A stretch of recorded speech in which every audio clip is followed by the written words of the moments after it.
Students कैसे हैं सभी। आई होप सभी ठीक होंगे। देखिए आज आपका लेक्चर नंबर कौन सा है, 3rd है, जो कि हमारा क्या चल रहा है, physical world unit number first part चल रहा है। और ये लेक्चर्स किसके लिए प्रोवाइड किए जा रहे हैं, 11th क्लास के लिए प्रोवाइड किए जा रहे हैं। और ये लेक्चर प्रेजेंट किया जा रहा है मेरे द्वारा और मेरा नाम है संजय मंडोत्रा। आज का टॉपिक है आपकी एक्साइटमेंट्स ऑफ फिजिक्स। क्या है, एक्साइटमेंट्स ऑफ फिजिक्स। फाइन, अभी तक हमारे 2 लेक्चर्स हो गए हैं, जैसे कि आज हमारा 3rd लेक्चर है। सबसे पहले मैं आपको बता दूं, what you have to do, you have to subscribe this channel technical Mandotra ji and press the bell icon. और वीडियो को भी आपको क्या करना है, लाइक कर देना है अगर अच्छी लगी तो। फाइन, देखिए सबसे पहले मैंने लास्ट लेक्चर्स में क्वेश्चंस पूछे थे, कोई बच्चा आंसर नहीं करता है। Expect this students. एक है रितिका वर्मा, आई थिंक इसका नाम सुमित वर्मा लिखा हुआ, आई थिंक ये रितिका वर्मा है। फाइन, तो जितने भी मैंने क्वेश्चंस पूछे हैं इन बच्चों ने, एक रितिका वर्मा, नेक्स्ट निंदिया, ये 3 स्टूडेंट्स हैं जो रिस्पॉन्स करते हैं जितने भी क्वेश्चंस मैं पूछता हूँ। बाकी मुझे किसी का आंसर नहीं आता।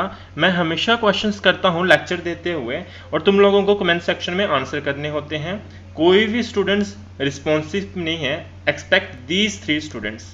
मैं अप्रिशिएट करता हूँ इनके लिए, लेकिन बाकियों को भी बोलता हूँ वो भी अपने आंसर्स लेक्चर्स को सुन के दें, ताकि मुझे पता चले आप लेक्चर्स को अटेंड कर रहे हो कि नहीं कर रहे हो।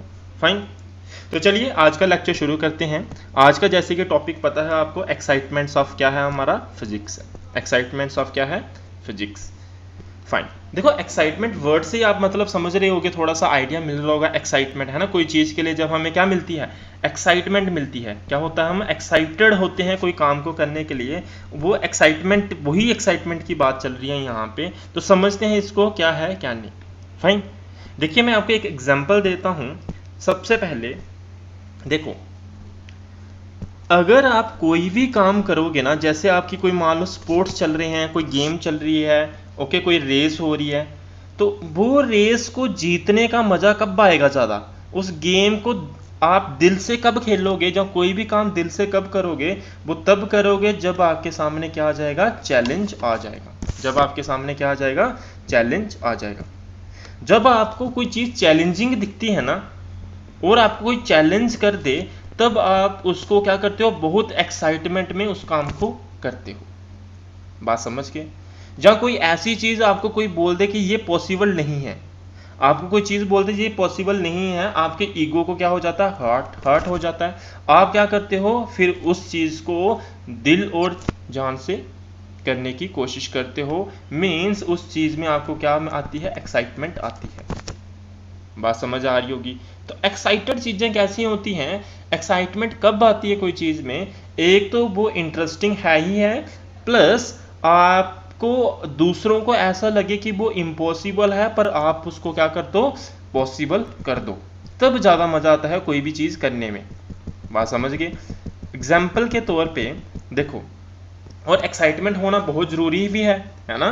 जैसे कि आपके साइंटिस्ट हैं, जो साइंटिस्ट ऐसे थोड़ा ना कि एक दिन में कोई चीज़ को करने बैठेंगे तो उसी दिन उस चीज़ को करके बैठ जाएंगे। जहाँ कोई चीज़ बनाने, जैसे भाई आपका बल्ब है ना, लाइट बल्ब, ये जो बना था, इलेक्ट्रिक बल्ब जो है, ये जो बना था वो आपको सभी को पता है, मुझे बताने की ज़रूरत नहीं है किसने बनाया किसने नहीं बनाया, और एक दिन में बना या 10 दिन में बना, या एक एक्सपेरिमेंट में बना या 100 एक्सपेरिमेंट में बना, क्या है क्या नहीं, इस चीज़ के बारे में मुझे बताने की ज़रूरत नहीं है, आपको खुद ही पता होगा इसके बारे में, आपको हमेशा एग्जाम्पल दी जाती होगी इसकी।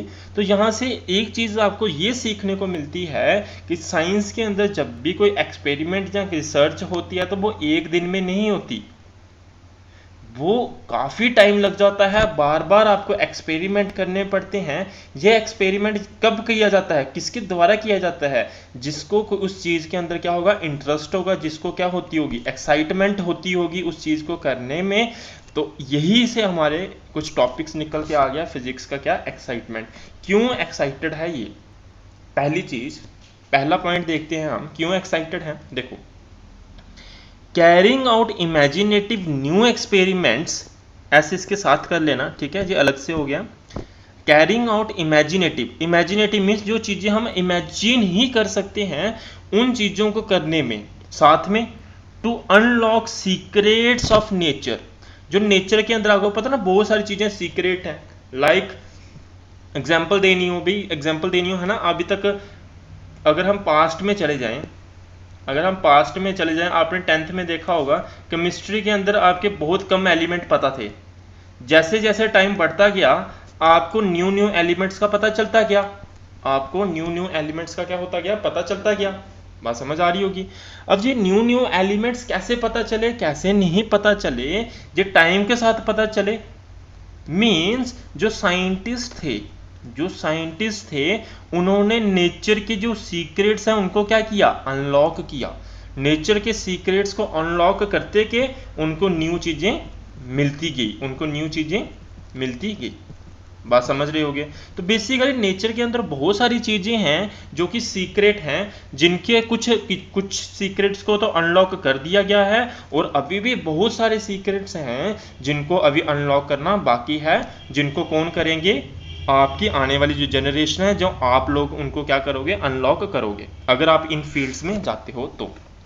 Fine, okay.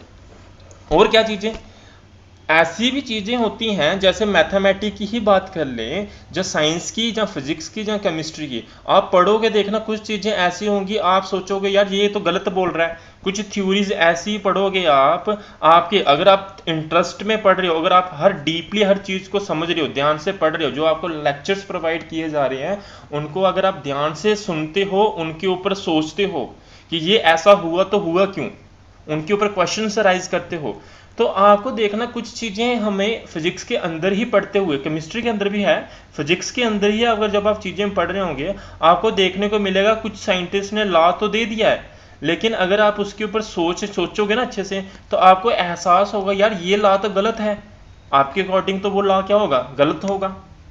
बात समझ आ रही है।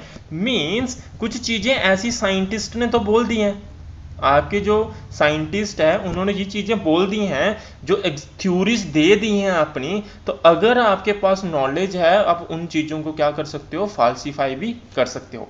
मैथमेटिक्स के अंदर भी बहुत सारे ऐसे एरर्स हैं, हम आज भी उन चीजों को फॉलो करते हैं, अगर आपके पास नॉलेज है आप उनको क्या कर सकते हो, फाल्सीफाई कर सकते हो with the help of physics. Fine, मैं हमेशा बोलता हूँ physics is a combination of math and science, math and science. अभी तो आपको ऐसा कुछ दिखा नहीं, अभी तो इंट्रोडक्शन ही चल रहा है, तो फिलहाल के लिए तो ऐसा कुछ दिखा नहीं, टाइम के साथ आपको पता चलेगा it is a combination of math and science. समझ गए बात को, ओके फाइन। देखिए तो मैंने आपको क्या सिखाया, पहला पॉइंट एक्साइटमेंट ऑफ फिजिक्स से आपको क्या समझ आई, आपको ये समझ आई कि आपको जो भी चीजें इमेजिन कर सकते हो ना, है ना, आम इंसान जो लेमैन है, वो आम इंसान जो है वो जो चीजें क्या कर सकता है, इमेजिन कर सकता है। हम इस साइंस की नॉलेज की मदद से क्या कर सकते हैं, न्यू एक्सपेरिमेंट करके इन चीजों को क्या कर सकते हैं, बना सकते हैं, और क्या कर सकते हैं, और हम जो नेचर के अंदर क्या होते हैं, सीक्रेट्स होते हैं, उनको क्या कर सकते हैं, अनलॉक कर सकते हैं। साथ में क्या कर सकते हैं, कैसे कर सकते हैं इनको, by verifying and falsifying the existing theories. कैसे, by verifying the existing theories, by verifying and falsifying the existing theories. मैं चीजें इतनी बार रिपीट कर देता हूं कि आपको फिर से पढ़ने की जरूरत नहीं होगी, प्रोवाइडेड अगर आप ध्यान से लेक्चर को सुन रहे हो। मैं इतनी बार एक चीज रिपीट करता हूं कि आपके दिमाग में वैसे ही सेट हो जाएगी। फाइन, अब देखो ये जो चीजें कर रहे हैं हम, एक्सपेरिमेंट कर रहे हैं, चीज़ों को अनलॉक, सीक्रेट्स को अनलॉक कर रहे हैं, कैसे, by verifying and falsifying the existing theories. तो ये करने में कैसे हमें मीन्स हमें जो मोटिवेशन मिलती है, कैसे मिलती है, ध्यान से देखो। The challenge in conducting new experiments for revealing the secrets of nature. भाई मैंने अभी एग्जाम्पल दी थी ना आपको। अब जब एक्सपेरिमेंट्स करना है आपको न्यू चीज़ों को, कि आपको क्या करना है, रिवील करना है, जो सीक्रेट्स हैं उनको रिवील करना है एक्सपेरिमेंट करके। तो अब वो एक्सपेरिमेंट ऐसा थोड़ा ना कि आप अभी बैठे एक्सपेरिमेंट करने तो आधे घंटे में आपका एक्सपेरिमेंट कंप्लीट हो जाए, ऐसा नहीं है। आपको कोई, जब आप एक्सपेरिमेंट करने जाओगे 10 लोग तो आपके सामने खड़े हो जाएंगे, बोलेंगे भाई ये एक्सपेरिमेंट तो हो ही नहीं सकता, इट इज इम्पॉसिबल। जब भी आप कोई एक्सपेरिमेंट करने जाओगे तो पूरी दुनिया आके सामने खड़ी हो जाएगी और बोलेगी कि आप पागल हो, आप ये एक्सपेरिमेंट जो बोल रहे हो, जो चीज़ करने के लिए बोल रहे हो, ये पॉसिबल ही नहीं है। तो जब आपको जो ये चीज़ बोल देंगे, अगर आपके अंदर इच्छा है कोई चीज़ की करने की, तो आप क्या करोगे, पूरी दुनिया के सामने, पूरी दुनिया के लिए क्या ले लोगे, चैलेंज ले लोगे। जब ये चैलेंज ले लोगे, एक किस्म की क्या आ गई, ईगो आ गई। तो बेसिकली आपने क्या कर लिया, चैलेंज ले लिया, क्या करने के लिए, कंडक्ट करने के लिए न्यू एक्सपेरिमेंट, ताकि क्या करें, रिवील कर दें सीक्रेट्स ऑफ द नेचर को, है ना। बिल्कुल ईगो के साथ तो नहीं जोड़ सकते, मैं सिर्फ आपको समझाने की कोशिश कर रहा हूँ कैसे चीजें काम करती हैं, ठीक है। बिल्कुल ईगो के साथ मत समझना कि ईगो, चैलेंज ईगो ही है, ऐसा नहीं है। चैलेंज आपका पॉजिटिव सेंस में भी हो सकता है, जैसे यहाँ पे आप चैलेंज ले रहे हो तो ये पॉजिटिव सेंस में है, इट्स गुड। आप कोई चीज को करना चाहते हो जो कि इम्पॉसिबल है, तो ये अच्छी चीज है, समझ रहे हो बात को। ओके फाइन, अब नेक्स्ट चलते हैं, नेक्स्ट पॉइंट देखते हैं। नेक्स्ट पॉइंट क्या है आपका, देखो, the basics law of physics, the basic laws of physics are universal, that is the same basic law can explain diverse physical phenomena. देखो ये चीज़ तो मैंने पहले भी समझाई हुई है ना, डाइवर्स फिजिकल फिनोमिना को हम एक ही लॉ की मदद से क्या कर सकते हैं, एक्सप्लेन कर सकते हैं, और इसको मुझे फिर से डिटेल में जाने की ज़रूरत नहीं है। आई होप आपको ये समझ आ जाएगी। क्या है कि फिजिक्स के अंदर होता क्या है, एक बेसिक सा लॉ दे दिया जाता है, एक फिजिक्स के अंदर the basic law of physics are universal, जो एक लॉ दे दिया। अब ऐसा नहीं है कि एक जगह वो एप्लीकेबल है और दूसरी जगह को लगाओगे तो वो एप्लीकेबल नहीं है, बात समझ रहे हो। मीन्स जो भी फिजिक्स के अंदर एक लॉ दे देते हैं वो यूनिवर्सली क्या होना चाहिए, एक्सेप्टेबल होना चाहिए। चलो इसी के साथ एक, चलो ये बात चलिए, मैं एक चीज़ और बता दूं, जब भी साइंस के अंदर, याद रखना, जब भी साइंस के अंदर आप फिजिक्स की ही बात कर लेते हैं, आप रिसर्च कर रहे हो, इसके अंदर होता पता क्या है, जब भी आप रिसर्च कर रहे हो तो आपको क्या करना होगा, आपको एक तो सबसे पहले क्या देनी पड़ती है, थ्योरी देनी पड़ती है। कि कोई भी आप एक्सपेरिमेंट या रिसर्च करके कोई चीज़ कर रहे हो, उसकी सबसे पहले थ्योरी देनी पड़ेगी। थ्योरी तो आपने दे दी, अब आपने थ्योरी दे दिया, अब वो एक्सेप्टेबल अभी भी नहीं करेंगे, आप जितने मर्जी सही होगे ना, तो वो थ्योरी आपकी एक्सेप्ट, साइंटिस्ट जो बोर्ड बैठता है साइंटिस्ट का, वो आपकी थ्योरी को कभी भी एक्सेप्ट नहीं करेंगे। आपको उस चीज़ को करने के लिए उसका एक और प्रूफ देना पड़ता है, जिस प्रूफ को हम कौन सा प्रूफ बोलते हैं, मैथमेटिकल प्रूफ। आप देखोगे फिजिक्स के अंदर, केमिस्ट्री के अंदर भी है, आप जब कोई भी चीज़ को पहले उसकी थ्योरी पढ़ते हो, फिर उसको क्या करते हो, प्रूफ करोगे, किसके साथ, मैथमेटिकली।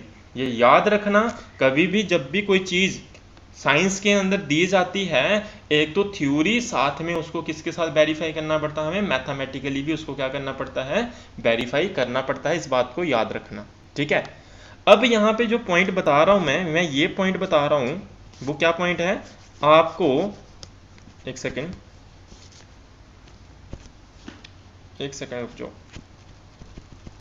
ओके फाइन, देखो, जब भी आपको क्या करना है, जब भी आपको एक फिजिक्स के अंदर एक लॉ दे दिया जाएगा, तो वो लॉ आपका क्या होना चाहिए, it should be acceptable everywhere. ये हर जगह क्या होना चाहिए, एक्सेप्टेबल होना चाहिए, समझ गए। तो देखो, basic law of physics are universal, universal का मतलब हर जगह ये क्या होना चाहिए, एक्सेप्टेबल होना चाहिए। That is same basic law can explain diverse physical phenomena, वही मतलब हो रहा है, जितने भी डाइवर्स फिजिकल फिनोमिनास हैं उनको क्या करेंगे, ये एक्सप्लेन कर देंगे। देखो जितनी भी आपकी एनसीईआरटी या बुक्स हैं, जितनी भी सारी चीज़ें हैं ना, वो तो मैं सारी की सारी यहाँ पे आपको बोल देता हूँ, हर एक वर्ड में आपको समझा देता हूँ कि आपकी यूनिवर्सली एक्सेप्टेबल होना चाहिए, हर जगह एक्सेप्टेबल होना चाहिए। बुक्स को पढ़ोगे वहाँ पे भी यही लिखा हुआ मिलेगा, तो वो मैं आपको खुद ही समझा देता हूँ। आपको जो कंटेंट मैं प्रोवाइड कर रहा हूँ, आपको बस इसको फॉलो करना है। अगर आपको इच्छा है तो आप बुक को भी अपने एंड पे रीड कर सकते हो, कोई प्रॉब्लम नहीं है उसमें। अच्छी बात है अगर आप बुक भी रीड करते हो तो फाइन, नहीं तो it is sufficient, more than sufficient जितना मैं आपको प्रोवाइड कर रहा हूँ फिलहाल के लिए, फाइन। ओके, थर्ड जो पॉइंट है, designing useful devices for physical law. अब देखो, कोई लॉ दे दिया है, उसकी मदद से हम क्या कर सकते हैं, यूजफुल डिवाइसेस भी बना सकते हैं। क्या कर सकते हैं, यूजफुल डिवाइसेस भी बना सकते हैं with the help of but physical law. कैसे, एग्जाम्पल के तौर पे, जैसे भी आपकी कोई गाड़ी चल रही है, गाड़ी के अंदर इंजन चल रहा है, जहाँ उसके व्हील्स चल रहे हैं, कोई भी गाड़ी चल रही है, ये ऐसा थोड़ा ना कि ऐसे ही बन गई थी। पहले फिजिक्स के कुछ लॉ पढ़ेंगे, कुछ केमिस्ट्री के लॉज पढ़ेंगे, उनको देखते हुए उन सारे लॉज को यूज किया गया, उन सारे फिजिकल लॉज को यूज किया गया, आपका एक इंजन बनाया गया, आपके व्हील्स बनाए गए, आपकी जो गाड़ी है वो कैसे बैलेंस होगी वो सोचा गया। ये सारी चीजें सारी की सारी क्या है, किसके ऊपर बेस्ड बनी है? ये आपकी फिजिकल लॉज के ऊपर बेस्ड बनी है। आपकी जो आपने वो देखा होगा, क्या नाम है उसकी, जेसीपी है ना, देखिए ना सभी ने, तो वो कैसे काम करती है? वो भी फिजिकल लॉज के ऊपर काम करती है। उसको हम स्टडी करेंगे, उसको पढ़ेंगे, हमारे है सब कुछ। ये जितनी मैं एग्जांपल्स दे रहा हूँ ये सब हमने पढ़ना है। इसको मैं बहुत अच्छे से डिटेल में समझाऊंगा, बट धीरे धीरे। अभी तो ये इंट्रोडक्शन चल रहा है। ओके, नेक्स्ट चलते हैं। अब देखो, ये तो आप साइंस के स्टूडेंट्स हो, आपको ये बात तो चलो समझ आ जानी चाहिए, और आनी भी चाहिए, और ये आ भी जाएंगी। ओके, 3 जो पॉइंट है, मैं एक बार फिर से इन पॉइंट्स को रिपीट कर रहा हूँ आपके लिए। What are these? देखो मैंने क्या बोला, पहला क्या है, अब मैं इसको रीड कर देता हूं आपके लिए। पहला पॉइंट क्या है, कैरिंग आउट, आपको क्या करना होता है, इमेजिनेटिव न्यू एक्सपेरिमेंट करने होते हैं। क्यों? ताकि अनलॉक कर सकें किसको, सीक्रेट्स ऑफ नेचर को, by verifying and falsifying the existing theories. दूसरा पॉइंट, और देखो साथ में इसका क्या कहानी बनी थी, ये जो बेसिकली क्या है, ये चैलेंज है, the challenge in conducting new experiment for revealing the secret of nature. अगर आप ये नहीं पढ़ना चाहते कोई प्रॉब्लम नहीं, पर इस चीज को तो आपको पढ़ना ही पड़ेगा, ये वाला जो पॉइंट है। फाइन, ब्रैकेट के अंदर तो ये आपकी फर्दर अंडरस्टैंडिंग के लिए लिखा हुआ है मैंने। ओके, सेकेंड जो पॉइंट है आपका, ये क्या है, the basics laws of physics are universal. जो बेसिक्स लॉस है आपके फिजिक्स के, ये क्या होते हैं आपके, यूनिवर्सल होते हैं। जो वीक स्टूडेंट है, जो ज़्यादा मीन्स चीज़ों को नहीं कर पाते, वो यहाँ तक भी कर देंगे, उनके लिए सफिशिएंट है ये। नहीं तो इसका मतलब आगे समझाया हुआ है, जो मैंने समझा चुका हूँ, एक बार फिर से रीड कर रहा हूँ आपके लिए। The basics laws of physics are universal, universals होते हैं सारे physicals law. That is the same basic law can explain diverse physical phenomena. Same एक ही बेसिक लॉ क्या कर सकता है, डाइवर्स फिजिकल फिनोमिना को क्या कर सकता है, एक्सप्लेन कर सकता है। थर्ड पॉइंट जो है वो क्या है आपका, designing useful devices from physical law. Physical law की मदद से आप क्या कर सकते हो, यूजफुल डिवाइसेस को क्या कर सकते हो, बना सकते हो, उनको डिजाइन कर सकते हो। ये तो थी मींस आपके हाई लेवल की बातें। अब जो लेमैन्स होते हैं, जो आम इंसान होते हैं, जिनको साइंस से कोई मतलब नहीं है, साइंस की जो टर्म्स हम यूज करेंगे आने वाले टाइम पे, और जो यूज करना हमने शुरू कर दिया है, उनको उन टर्म्स से मतलब ही नहीं है, उनको पता ही नहीं उन टर्म्स का। तो उनके लिए साइंस कैसे एक्साइटिंग है, एक आम इंसान जो है उसके लिए फिजिक्स जो है वो कैसे एक्साइटिंग है, उसकी भी कुछ एग्जांपल्स यहाँ पे दी हुई हैं। मैंने ये बुक का, एक आपकी जो बुक है, रेफरेंस बुक है, उसका मैंने कट पॉइंट लगाया हुआ है, कट पेज लगाया हुआ है। Okay okay fine. तो देखिए, तो क्या है यहाँ पे, क्या एग्जांपल्स हैं। पहली, ये सभी को पता है यार, इनके बारे में तो कुछ है नहीं ज़्यादा समझाने वाला।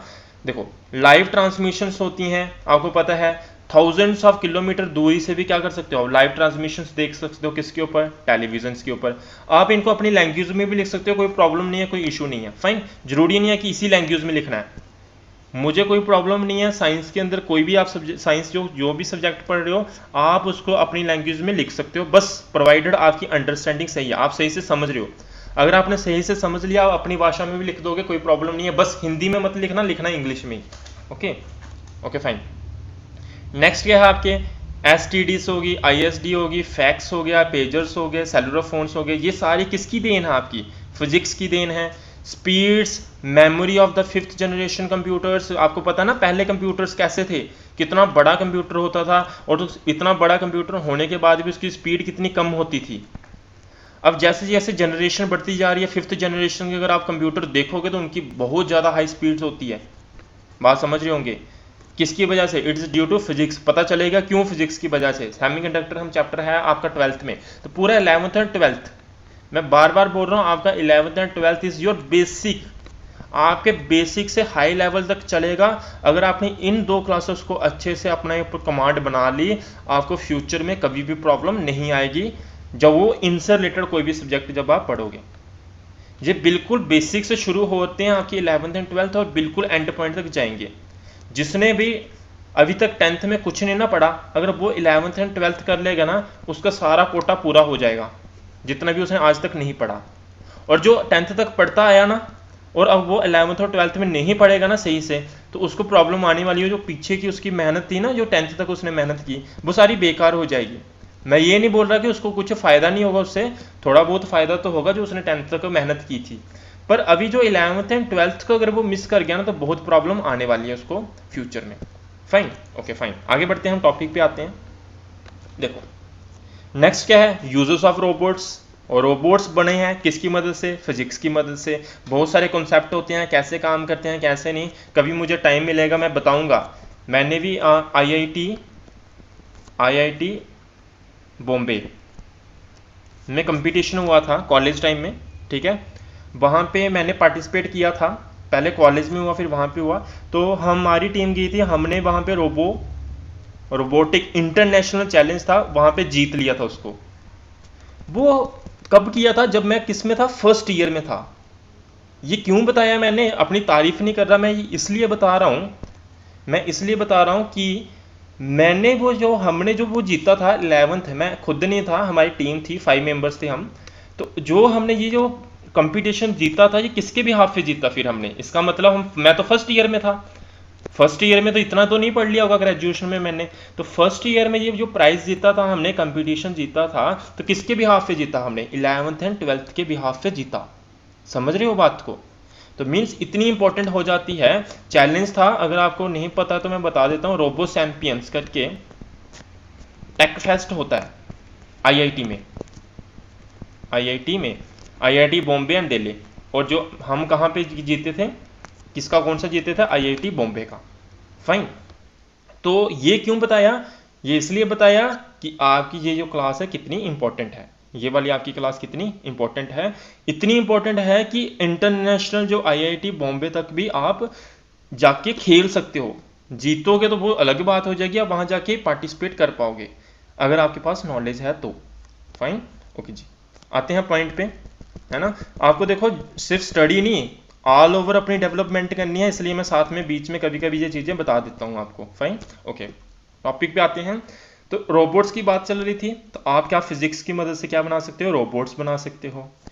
पता है आपको, इसकी मदद से आप मून पे जा सकते हो। तो ये सारी चीज़ें, near by planet with the help from the ground. आप ग्राउंड देखो ना, आप चले गए कोई और प्लैनेट पे, नीचे ग्राउंड पे हो, तो आप यहाँ पे इन दोनों के साथ कम्युनिकेशन कर रहे हो, किसकी मदद से, because of physics, because of physics. बात समझ आ रही है, कैसे कर रहे हो कम्युनिकेशन, 12th के अंदर यूनिट है वहां पढ़ेंगे। लेजर्स बनी हुई हैं आपकी, and they are ever increasing applications. इन लेजर्स बहुत ज़्यादा इंपॉर्टेंट है, पता ही होगा आपको, है ना। लैसिक सर्जरी होती है आइस के लिए, लेजर है एक किस्म की, वो भी समझ रहे होगे। ऑपरेशंस आजकल कितने सारे लेजर्स की मदद से हो रहे हैं, तो लेजर्स बहुत इंपॉर्टेंट हो गई है। तो किसकी वजह से, बिकॉज ऑफ फिजिक्स। किसकी वजह से लेजर्स आई, बिकॉज ऑफ फिजिक्स।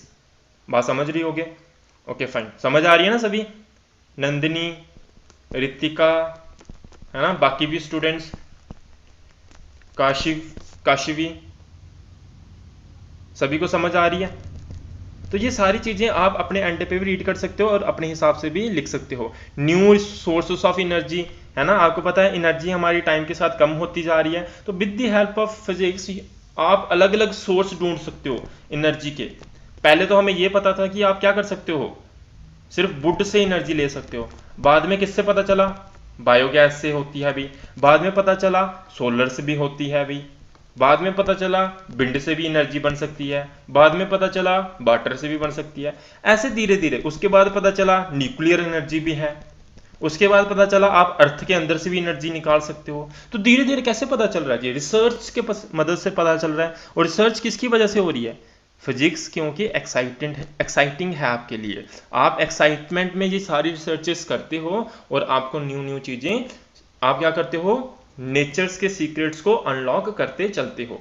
और ये लेमैन्स के लिए है, लेमैन्स बोलता है, भाई आम आदमी क्या बोलेगा, उसको ये थोड़ा ना पता है क्या एक्साइटिंग है क्या है, उसके लिए इंटरेस्टिंग क्यों है, उसको पता चलता है भाई पहले पहले कितने स्लो कंप्यूटर चलते थे, अब कितने फास्ट चलते हैं।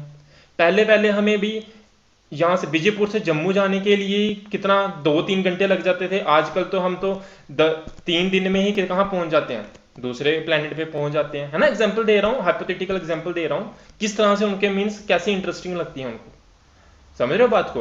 पहले पहले भी आदमी की एक ऑपरेशन ही करना होता था, स्टोन का ही ऑपरेशन करना होता था, उसको कितना बड़ा कट लगा के फिर उसके अंदर से स्टोन निकालो। और आजकल तो कितनी सारी चीजें आ गई हैं, एक सर्जरी करने के लिए आजकल हम किसका यूज करें, लेजर का, फटाफट काम हो जाता है। तो किसका, वो उसको थोड़ा ना पता है फिजिक्स कैसे है, कैसे काम कर रही है, उनके लिए तो ये एक्साइटिंग है, बीस फिजिक्स हमारे लिए कितनी एक्साइटिंग है, उनको ये लग रहा होगा। तो ये सारी चीजें हैं आपकी किसकी, एक्साइटमेंट की। आई होप ये सारी बातें आपको समझ आ गई होंगी। ये 3 पॉइंट्स भी बहुत ज़्यादा इंपॉर्टेंट है, इनको आपको पता होना चाहिए। तो आज का लेक्चर मैं यहीं पे वाइंड अप करता हूँ। आपका आज का होमवर्क है, आपने ये तीनों जो पॉइंट्स हैं ना, ये कमेंट सेक्शन में लिखने हैं। ये जो 3 पॉइंट्स हैं, इनको आपने क्या करना है, कमेंट सेक्शन में लिखना है। और 2 ये एग्जाम्पल, कोई भी इनमें से 2 एग्जाम्पल्स आपको टाइप करके लिखनी है। ये क्यों बोलता हूं, क्योंकि जब आप टाइप करोगे ना, तो आप जब देखो हमारा ब्रेन कैसे काम करता है, आप सिर्फ कान इस समय सिर्फ आईज से देख रहे हो और ईयर से सुन रहे हो।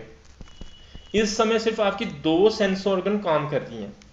मींस ब्रेन एक यहां से सिग्नल ले रहा है और एक यहां से सिग्नल ले रहा है, 2 जगह से सिग्नल ले रहा है। अगर आप अपने ब्रेन को कहां कहां से सिग्नल देना शुरू कर दो, आई से सिग्नल मिल गया है आपको, ईयर से सिग्नल मिल रहा है। अब आप जब टाइप करोगे तो मीन्स आपके हैंड्स भी यूज हो रही हैं। अब आपके क्या हो रहे हैं, हैंड्स भी यूज हो रहे हैं। और टाइपिंग एक ऐसी चीज है, आपकी सिर्फ हैंड यूज नहीं होते, आपका ओवरऑल ब्रेन यूज हो रहा होता है। आप पूरे कंसंट्रेट हो जाते हो जब आप टाइप करते हो, आपकी आईज भी उसमें इन्वॉल्व होती हैं। जब इतने सारे सेंस ऑर्गन एक साथ काम करेंगे तो आपका ब्रेन के अंदर कितनी जगह, कितने पॉइंट के अंदर ये चीज स्ट्राइक कर रही होगी। आपने जैसे वहां पे लिखा माय नेम इज संजय, यही चीज लिखी, तो जब सिर्फ आप सुनोगे तो आपके ब्रेन में ये थोड़ी देर के लिए रहेगा। अगर आप सुनने के साथ साथ देख भी रहे हो तो आपके दिमाग में ज्यादा देर तक रहेगा। सुनने के साथ साथ देख भी रहे हो प्लस आप उसको लिख भी रहे हो, फिर तो ये काफी देर तक आपके माइंड में रिटेन रह सकता है। ये मोटिव होता है मेरा आपको बोलने का कि नीचे कमेंट करना। समझ गए बात को? Okay fine. तो आई होप आप ये करोगे काम। 3 बच्चों, जो 3 स्टूडेंट्स हैं उनसे तो मुझे उम्मीद है वो पक्का करते हैं, वो हमेशा रिस्पॉन्स कर रहे हैं। मैं बाकियों से भी उम्मीद करता हूँ वो भी रिस्पॉन्स करें। लेक्चर जब अटेंड करो तो नीचे लिखें, उनका ही फायदा है, लिखना है आपको नीचे कमेंट में।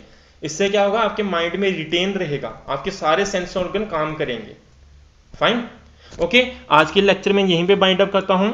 अगर आपको लेक्चर अच्छा लगा, you have to like the video, और अपने फ्रेंड्स के साथ भी आप क्या कर सकते हो, शेयर कर सकते हो वीडियो को।